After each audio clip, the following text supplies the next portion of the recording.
This presentation at the Nuff's Makey campus.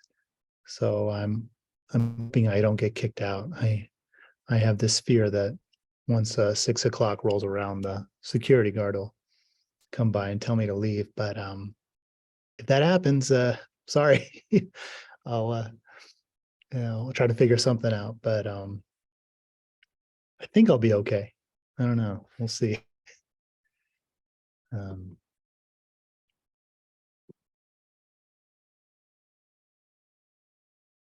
right.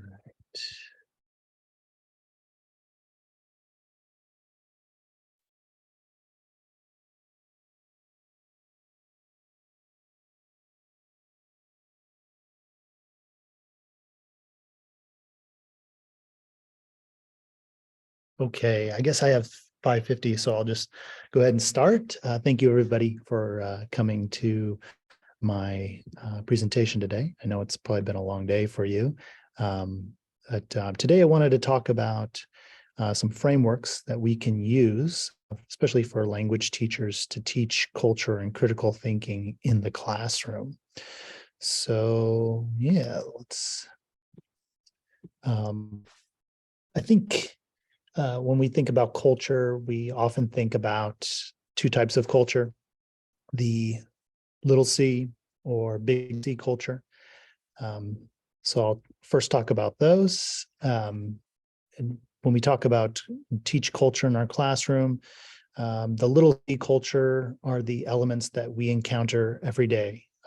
These could be the products like business cards, coupons, a bowl scraper, train passes, just things that we use in our everyday lives.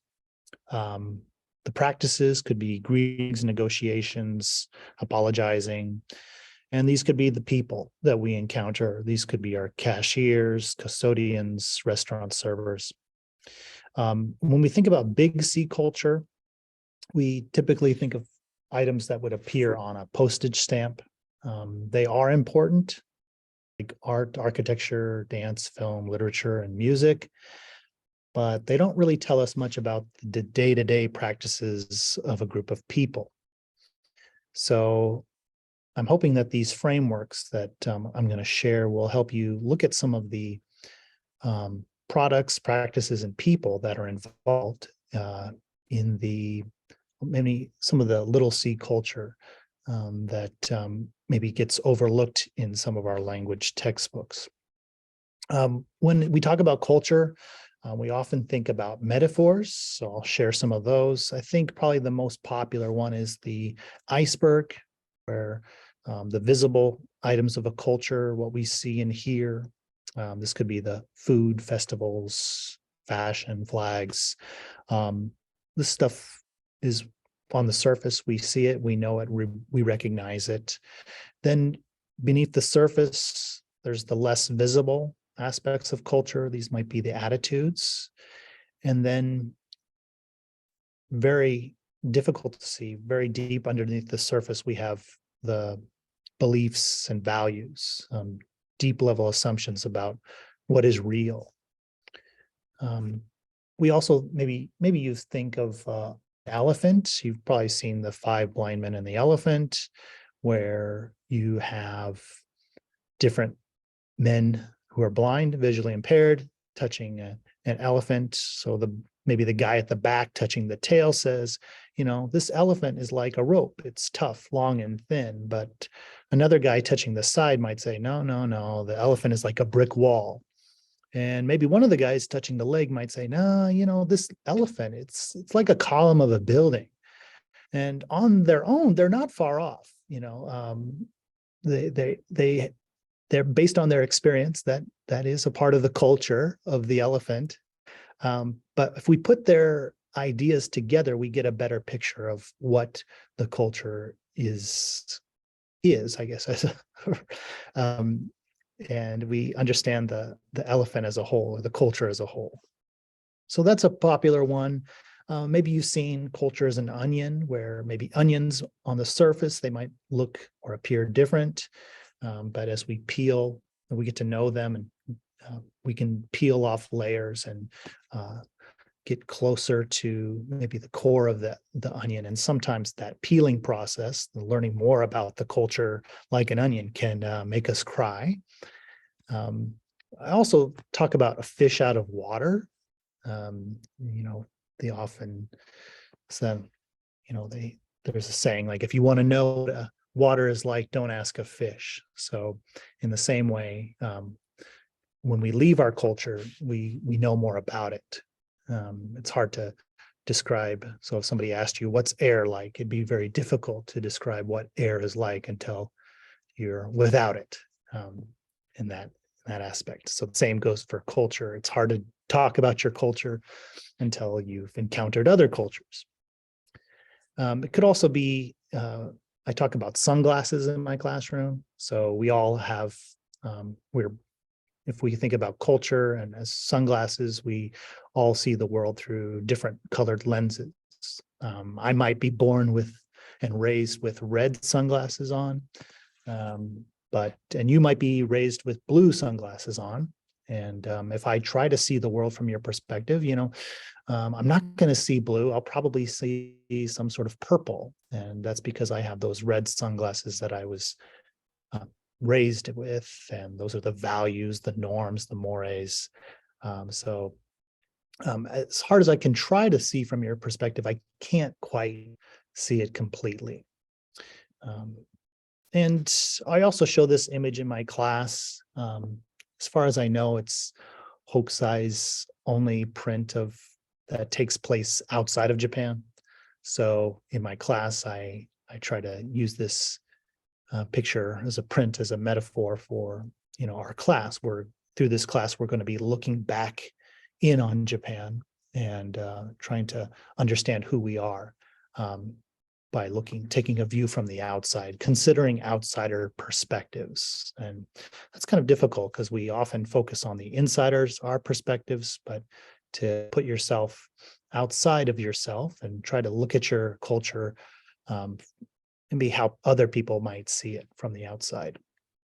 When we talk about culture, there's also C1 and C2 culture.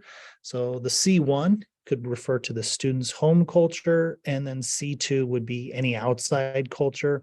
And a lot of English textbooks often, that's the US, England, Australia, Canada, and New Zealand as the C2.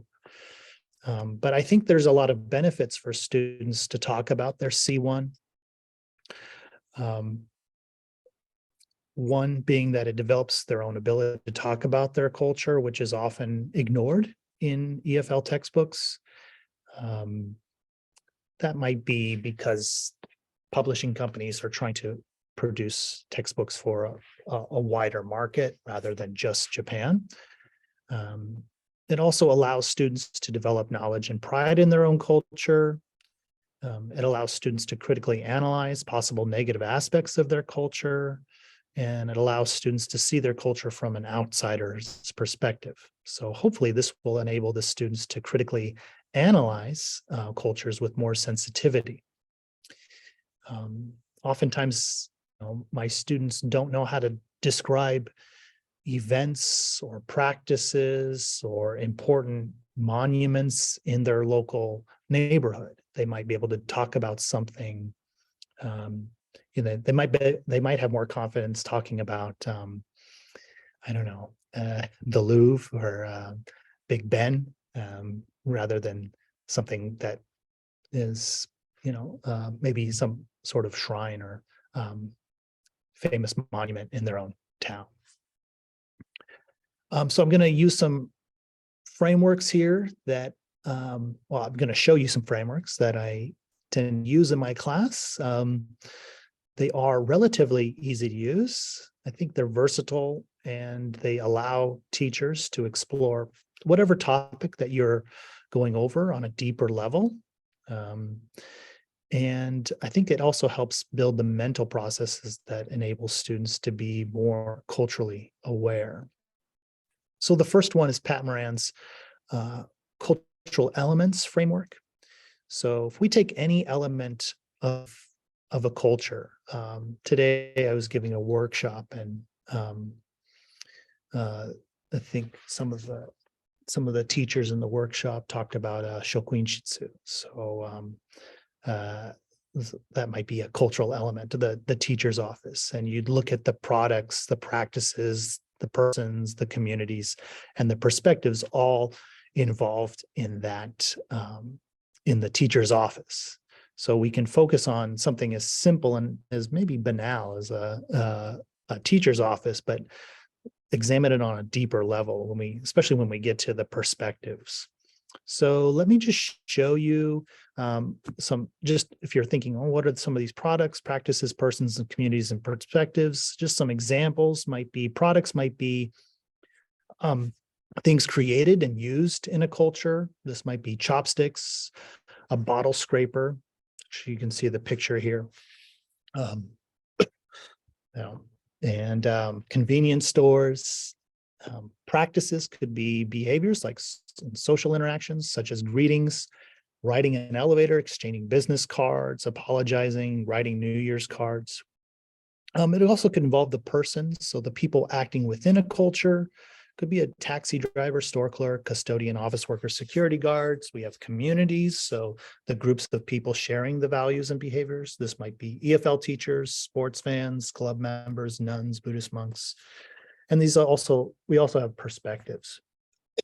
Sorry.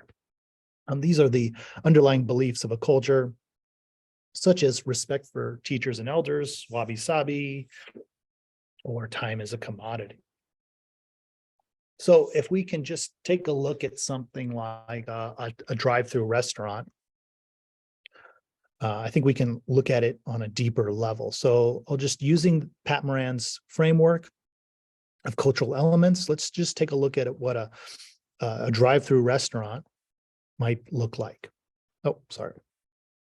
So if we look at the products in a drive-through restaurant, we might say, well, we have straws, paper napkins, worker uniforms, signs, blueprints, physical organization of the space the restaurant occupies.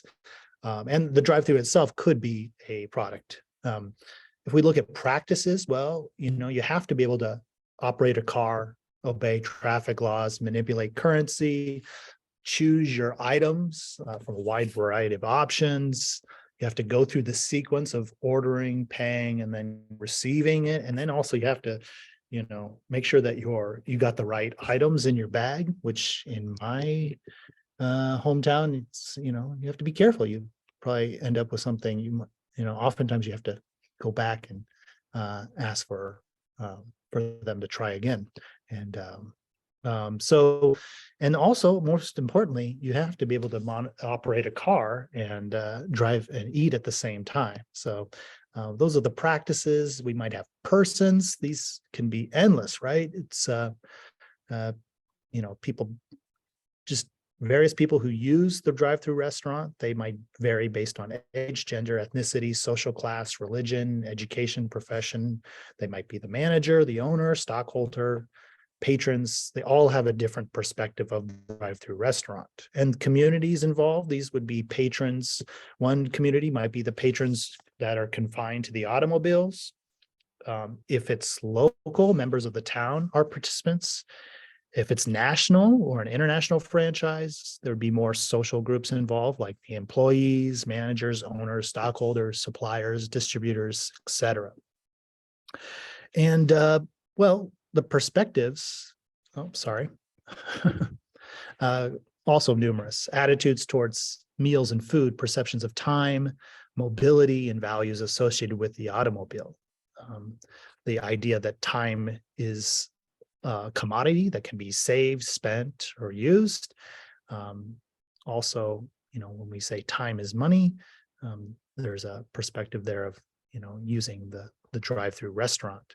And we also have to remember that some people oppose fast food culture. There's people who part of their identity is derived from the fact that they don't eat fast food. And so that's something we also have to keep in mind as well.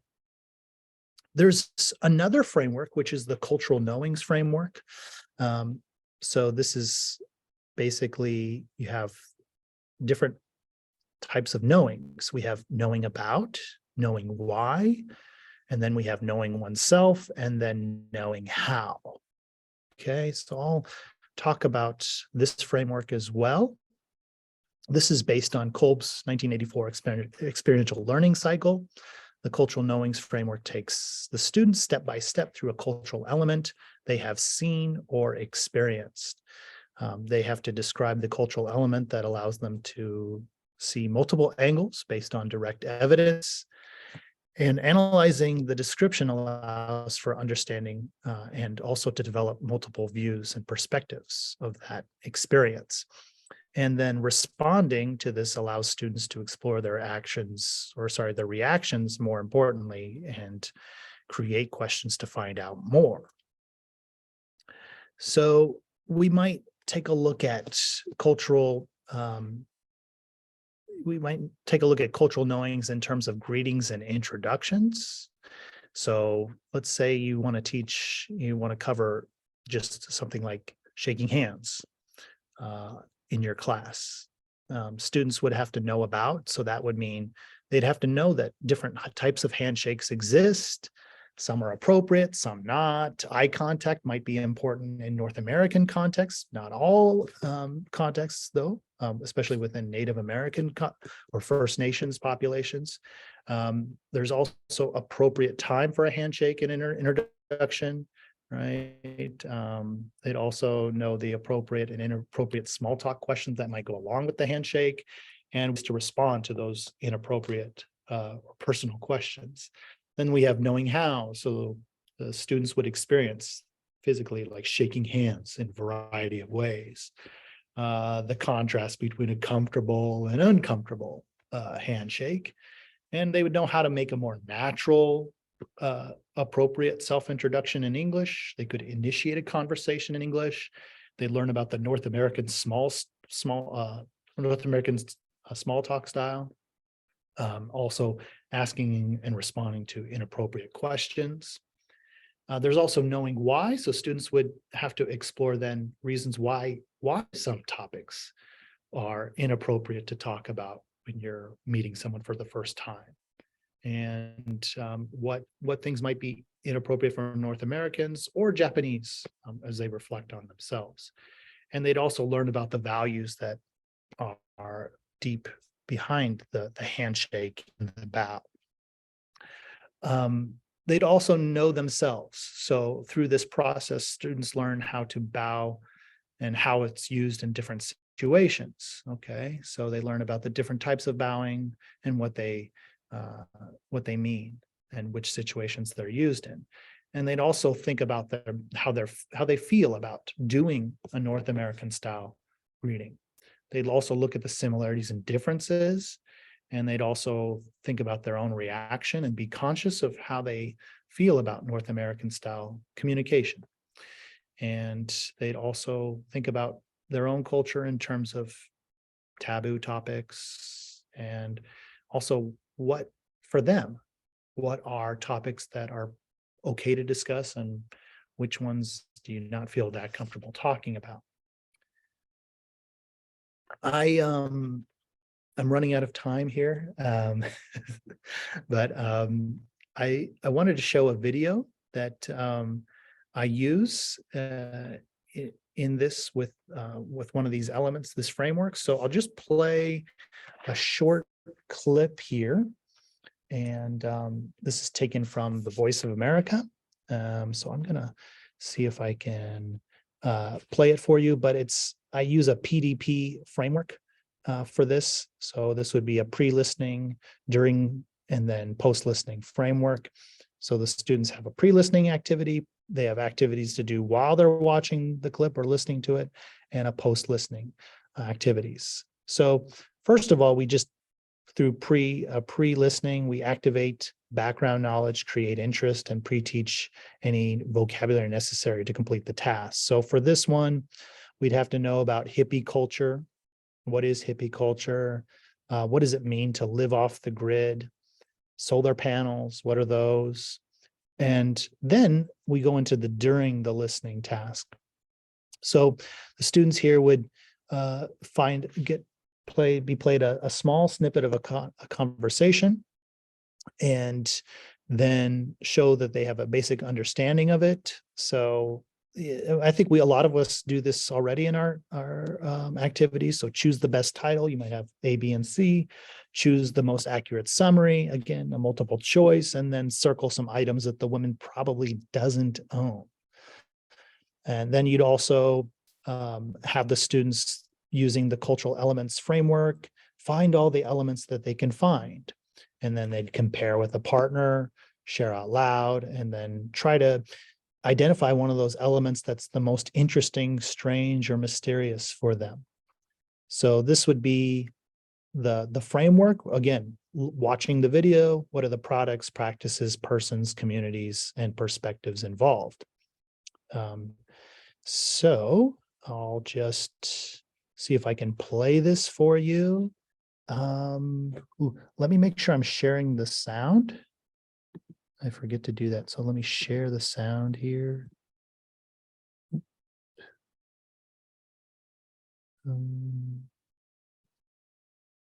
Yeah, I think that'll work. Oh, well, hold on one second. Sorry.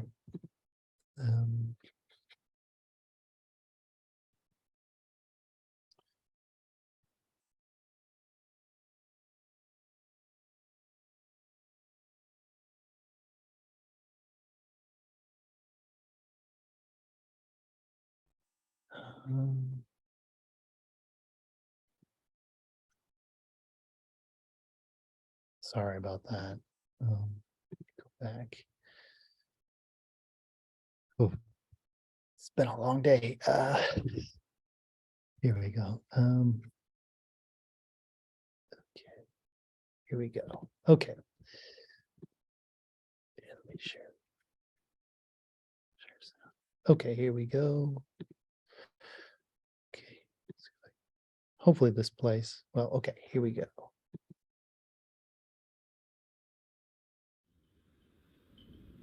I'm a hippie. Let's just go. Let's start from that. And that means back to the land, connected with the earth. I live in a small cabin off the grid on 20 acres. I have solar panels. I have no running water. I have a spring that I get my water from. I have space and animals and earth and sky and eagles and coyotes, and life is good.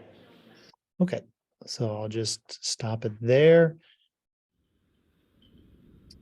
So as you can see, the language here is not that difficult.